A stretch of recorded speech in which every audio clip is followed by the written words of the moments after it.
Hey, Hawkeye fans, you've seen me interview a lot of head coaches in our Hawk2Hawk interviews, but today we're talking to an Iowa alumni, Mr. Nate Stanley himself, QB1. Nate, how you doing? Doing well, thanks. Good, good. Where are you at right now? It looks like we're in the same room, but we're not. Where are you? Yeah, so I'm back home in Wisconsin, just hanging out with my parents. So yeah, a lot Nice. of family time. Just back at the old stomping grounds, I guess. Yeah, how long have you been there? When did you head back? Yeah, towards the middle of March. So I think going on 4 weeks that I've been back home. Okay, that's kind of a switch when you're used to being super independent in college and kind of out on your own, and now you're back at home. What's that like?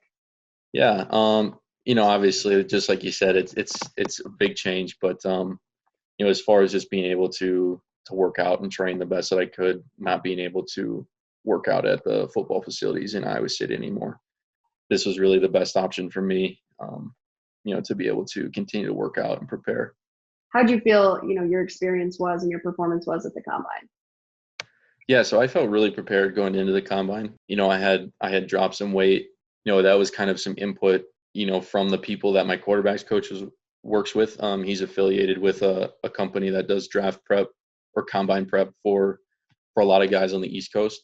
So they felt that I could drop some weight and obviously test a little bit better. But then all the strength stuff and power stuff was coming from Coach Doyle, which he's obviously one of the best in the country. So I felt very prepared going into the combine. And then my experience at the combine was really good, really positive. All my meetings were really good with teams, but I felt really good with my workout. I felt that I ran really well, ran faster than a lot of people expected. And then, I felt I threw well too. So Yeah, absolutely. I want to talk too about you raffling off your game worn cleats. You signed mhm. them, they've got a Go Hawks on them. Can you tell the fans kind of how they can get involved with that and why you chose to, do that? Yeah, so I was really looking for a way to raise some money for the Children's Hospital, and I had kind of been looking for a way to do that really since January.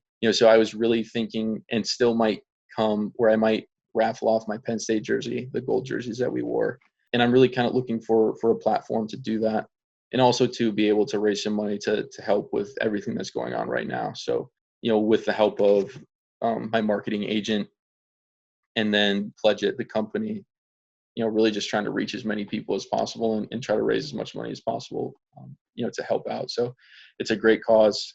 It's $25, and then you get entered. If you pledge $25 or more, you get entered into to a random pick to see if you can win the cleats. So yeah, I wore them in the Ohio State game in 2017, and then the Penn State and Minnesota game from this last season. So yeah, so hopefully we can reach some more people. I'm trying to raise $10,000 right now. We're at like 2,200. Hopefully we can get to that 10,000 mark. May 1st. Okay, so Hawkeye fans have till about May 1st to put those donations in to be raffled to win those shoes. That's incredible. That's really awesome, and glad you're using your platform for something good. You were behind CJ Beathard. What did you Mhm. learn from him when you were kind of his backup and from his game as he's gone on to the 49ers as well? Yeah, so I think the biggest thing that I learned from him was just the amount of time that it takes to be prepared. He obviously had a great career at Iowa, and he was always prepared to play. And he really kind of taught me how to go about preparing. He really helped me just kind of step out of my shell and be a better leader.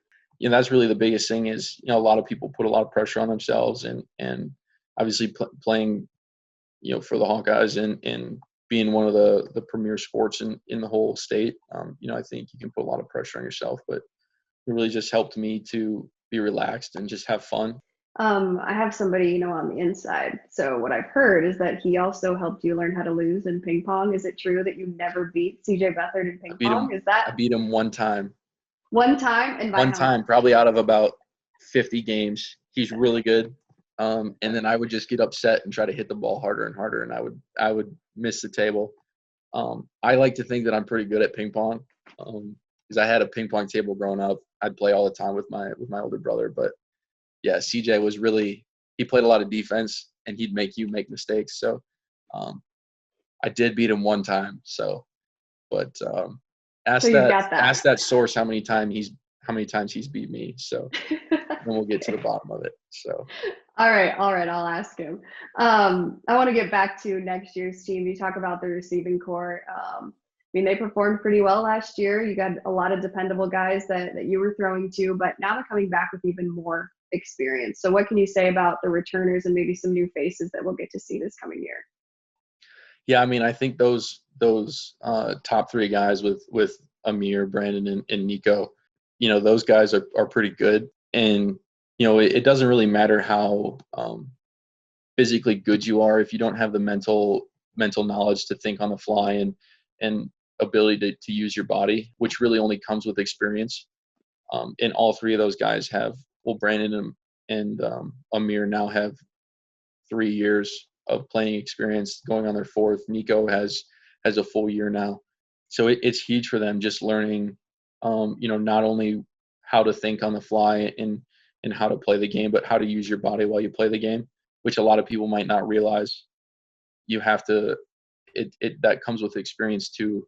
So those guys they've done a great job. I forgot Tyrone too. Tyrone, he obviously kind of came into and filled a big role for us last year and made a lot of big plays. Yeah, so I'm really excited to see what they can do, because they have so much more knowledge and experience, so I think they can be pretty good next year.